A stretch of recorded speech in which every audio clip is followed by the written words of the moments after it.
Good morning, welcome to CATEX TV. My name is Frank Fortunato. Today is Tuesday, January 15th, 2013. Reports are indicating that Lance Armstrong, when he appeared on the Oprah Winfrey television show yesterday, which was recorded, it's going to be played later this week, admitted to blood doping.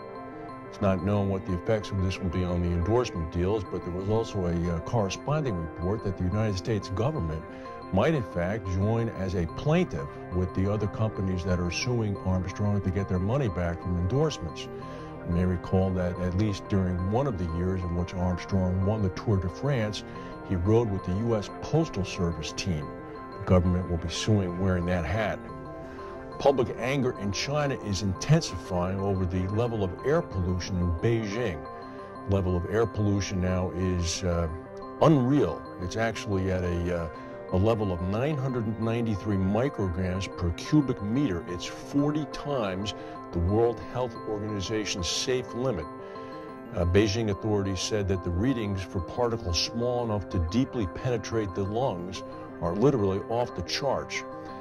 State media now has joined internet users in calling for a reevaluation of China's modernization process, which has seen rapid urbanization and economic development achieved at the expense of the environment.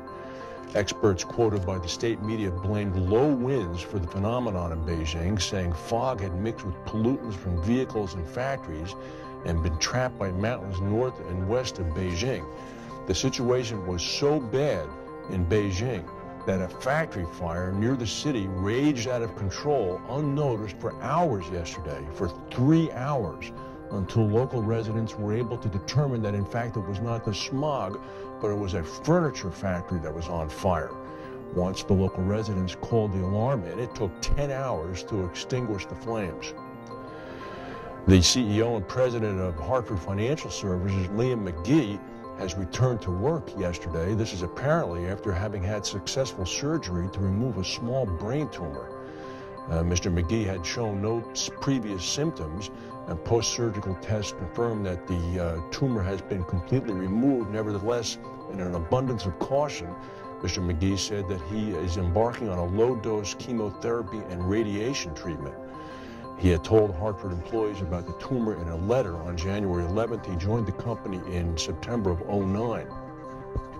France is digging in deeper in Mali now. The French president said he expects to send 2,500 troops there, more than 3 times the number sent so far.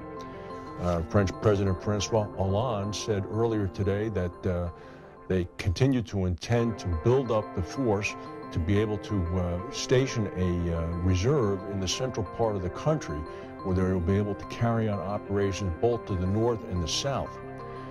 The French also concluded at about 6 a.m. this morning a 12-hour bombing campaign of a city in the southern part of the country that had just been retaken by Malian insurgents. This would be al-qaeda. German insurance giant Allianz has announced a $590 million loss from Superstorm Sandy in the United States. The loss is equal only to 0.9% of its third quarter shareholder equity, and they still expect their operating profits for the full year 2012 to exceed 9 billion euros. 5.5 months ago, Generali, the big Italian insurer based in Trieste, Italy, got a new president and CEO. That would be Mario Greco. Mr. Greco yesterday at an Investors' Day meeting in London unveiled his vision for transforming Generali over the next 3 years. He's going to increase the company's property and casualty business up from about 30% now to 50%. He's also going to reduce expenses by about 600 million euros over the next 3 years. 3 leading Japanese insurers are working with the World Bank to provide insurance policies to protect southern Pacific island countries against natural disasters. Tokyo Marine, Mitsui Sumitomo, and Sompo Japan will offer policies to a limited number of countries, including the Solomon Islands and Vanuatu. The World Bank is going to be paying the reconstruction costs through the 3 reinsurers who will be managing the process. A military train in Egypt crashed this morning just outside of Cairo, killing 19 people. The train was fully packed with conscripts, military conscripts that had just been inducted into the army. They were on their way to an army camp. 66 ambulances were sent. All of the dead were newly conscripted soldiers. And in Sweden, a woman stole an empty commuter train from a depot this morning and drove it to a suburb of Stockholm, where it then derailed and slammed into an apartment building. Fortunately, the only person injured was the woman. She was seriously injured.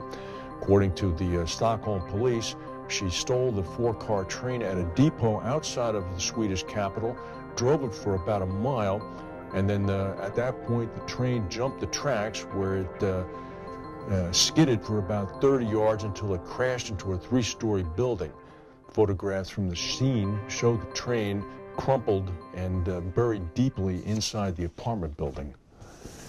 What a thing to steal.